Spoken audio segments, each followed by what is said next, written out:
Hey up troops, welcome back to the Litanah army. I'm Lit and this is Fortnite Save the World PVE.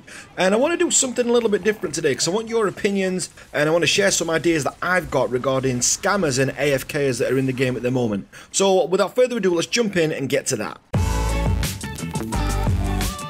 Okay, so one of the common things that we're seeing a lot at the minute is trade. A lot of people are getting scammed in trades where they're saying that they'll swap mats or they'll swap certain weapon items or gear, and the other person's either just taking it off them or the hijacking swap. So when you're swapping with another player, they're kind of running in and taking the item before it happens. So this is happening quite a lot, but some tips that I would have, I've got 5 little tips for you here just to kind of help you with that. The first thing, if I'm honest, before we even go into that, I wouldn't trade unless I knew the person anyway. So I don't think there's any reason to get scammed. You shouldn't be putting yourself in the position to get scammed. But I know some of you really want those, top-end weapons and you want the help getting through the lower areas. And Fortnite can be quite a slow game, especially Save the World sometimes. And it can be, it can sometimes feel grindy and you think, well, if I just get that legendary gravedigger or something like that, it's going to help me get through the levels.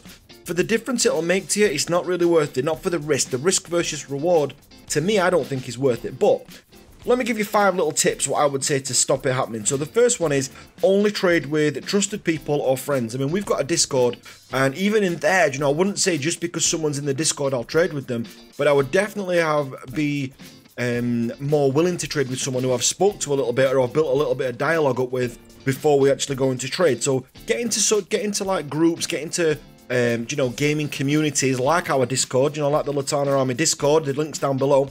Get somewhere like that, or even the main Fortnite page, but make sure you've built up some sort of dialogue with the person first. The second thing I would say is don't trade near people. If you're going to trade with someone, so person A and person B are about to make a trade, but then person C can come in if they're too close and just snap up both items. So be really careful of trading near other players. You can see it on the minimap. Other players are marked by a little green marker, so you can see if anyone's nearby, or even if they're waiting behind walls and stuff I've seen before in some videos. Just be really careful of trading near other people.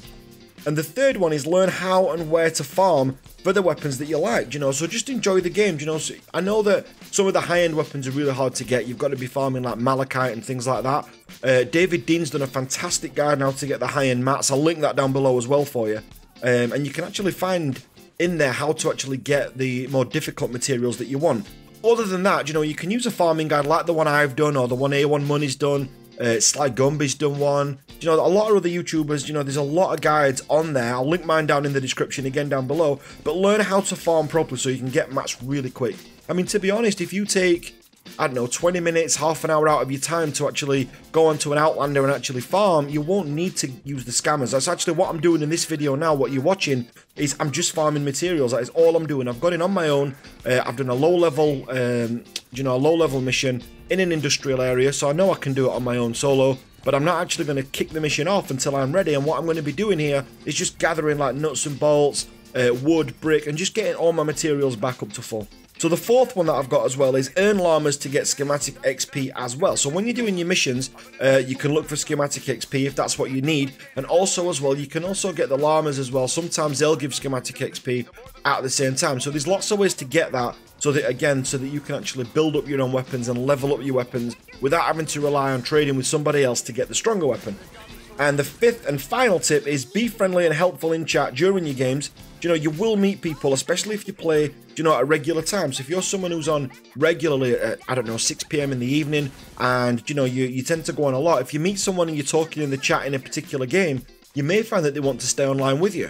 Then after that, the next night after that, you might find that they'll come on again and say, do you want to team up? And then you've got someone there who can trade with you. You don't have to worry about them scamming you because you can kind of help each other out then. So you might have a load of silver, but you might need quartz. So it might be the fact that you swap the quartz with him for the silver or whoever it may be. So that's always a good one. If you're friendly in your actual games each time, because a lot of people are quite, quiet in games, and I completely understand that. Not everybody's socially socially confident, and I completely understand that. But if you're on at a regular time and you don't mind going in the chat, it's always worth building up a rapport with people and doing it that way. So another thing that I've been looking at is AFKs as well. And AFKs are people who, what they'll tend to do is they'll drop into the mission and they want you to do all the work for them. So what they'll do is build a little one-tile base around themselves a lot of the time, or they'll build a few stairs and just sit at the top of that with a little wall on there so the husks can't get up there. And they'll just let you do the objective for them and just collect the rewards and the XP at the end. Say, for example, someone needs to do a LAMAS mission, you know, save the van mission, and they don't want to actually do the van, but they need it for their quest. What they'll do is put a little 1x1 tile base around themselves, let you do the van, and then they'll just get that and they'll move on to the next bit of their mission. It makes the game a little bit boring. I don't really understand why you would want to do that. But yeah, I mean, it is a thing, you know, and I've seen it quite often. Now, one thing I've thought, the score screen shows easily, you know, who's AFK.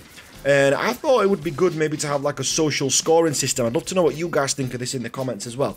But where you get the thumbs up section, maybe have a thumbs down section, or maybe a little bit something like League of Legends where you have like an MVP reward for like teamwork. So that's not just for, you know, your combat score, but maybe the whole lot. So when you get your utility score, your combat score all combined, maybe something like that would be good, and rewarding teamwork would be something that's pretty good. Then if you have a high or low social score, that actually affects who you're grouped with.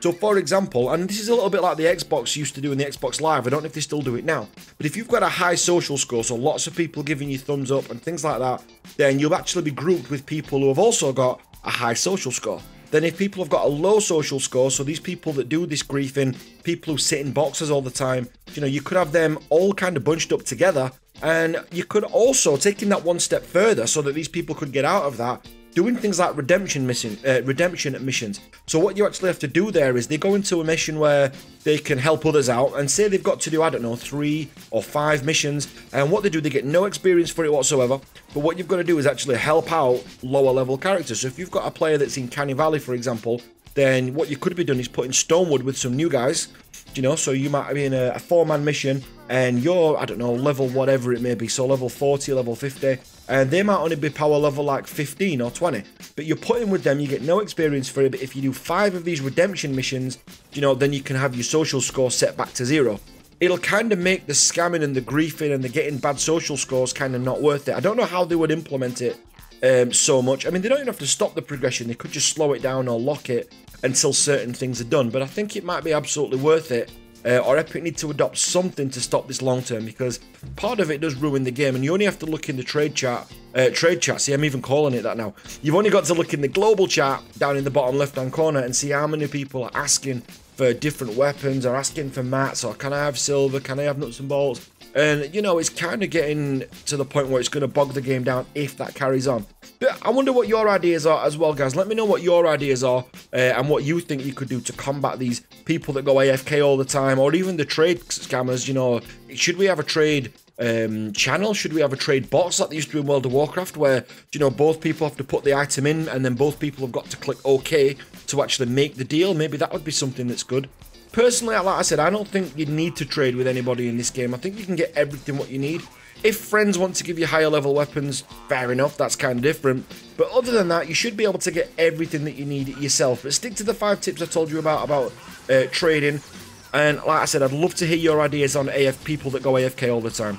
Either way though, guys, that's everything that I've got for today. So make sure that if you're not part of the Litanah army already, you subscribe on the button down below. And if you're not part in the Discord already, then make sure that you jump in, come and see us, come and say hi. It's a really friendly Discord.